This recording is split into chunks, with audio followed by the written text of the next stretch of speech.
অসম চৰকাৰ তথা ভাৰত চৰকাৰে অহাকালি 24 তাৰিখে অসমত যি ঝুমৰ বিনন্দনী অনুষ্ঠান ৰাখিছে। অসম চৰকাৰে ঝুমৰ পাতক বিহু পাতক তাত আমাৰ একো ক'বলগীয়া নহয়। আদিবাসী ছাত্ৰ সন্থা হিচাপে আমি স্পষ্টকৈ কৈ আছোঁ, আদিবাসী তথা চাহ শ্ৰমিকৰ যি মূল সমস্যা, যি জ্বলন্ত সমস্যা, এইসমূহ আঁতৰাই ৰাখি যি আদিবাসী তথা চাহ শ্ৰমিকৰ যি আৱেগৰ লগত যি বিজেপি চৰকাৰে খেলা আৰম্ভ কৰিছে, এইটো কিন্তু আদিবাসী ছাত্ৰ সন্থাই তীব্ৰ ভাষাৰে গৰিহণা দিছোঁ।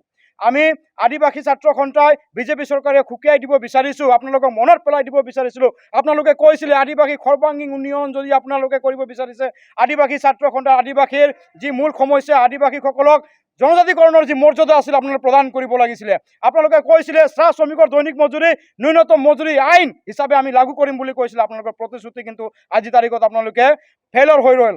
আপোনালোকে কৈছিলে চাহ শ্ৰমিকৰ যি ম্যাদী পট্টা, যি ভূমিৰ অধিকাৰ আপোনালোকে দিম বুলি কৈছিলে। এতিয়ালৈকে আদিবাসী চাহ শ্ৰমিকৰ যি জাতিগত প্ৰমাণ পত্ৰ যি ইছ্যু, সেই ইছ্যু আপোনালোকে আজি তাৰিখলৈ সমাধান কৰিব পৰা নাই। কিন্তু আদিবাসী চাহ শ্ৰমিকৰ যি সৰল সহজ, আদিবাসী চাহ শ্ৰমিকৰ যি আৱেগৰ লগত আপোনালোকে ঝুমৰক যি বিনন্দী অনুষ্ঠানভাৱে আপোনালোকে অনুষ্ঠান কৰিছে, এইটো আদিবাসী ছাত্ৰ সন্থাই তীব্ৰ ভাষাৰে গৰিহণা দিছোঁ।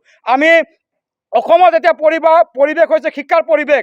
এতিয়া অসমত মেট্ৰিক আৰু হাই ছেকেণ্ডেৰী পৰীক্ষা চলি আছে। এই হাই ছেকেণ্ডেৰী আৰু মেট্ৰিক পৰীক্ষা চলি থকাৰ সময়ত আপোনালোকে যি বিনন্দনী অনুষ্ঠান ঝুমৰক যি অনুষ্ঠান কৰিছে, আমি আদিবাসী ছাত্ৰ সন্থা হিচাপে স্পষ্টভাৱে কৈছোঁ, আমাৰ চাহ শ্ৰমিক তথা ছাত্ৰ ছাত্ৰীসকলৰ যি ৰিজাল্ট আহি থকা যি মেট্ৰিক আৰু হাই ছেকেণ্ডেৰী ৰিজাল্টত যদি বেয়া প্ৰভাৱ পৰিছে, তেতিয়াহ'লে আদিবাসী ছাত্ৰ সন্থাই তীব্ৰতৰ ৰাজপথত আন্দোলন কৰিবলৈ আমি বিজেপি চৰকাৰৰ বিৰুদ্ধে কিন্তু আমি সাজু হৈ আছোঁ।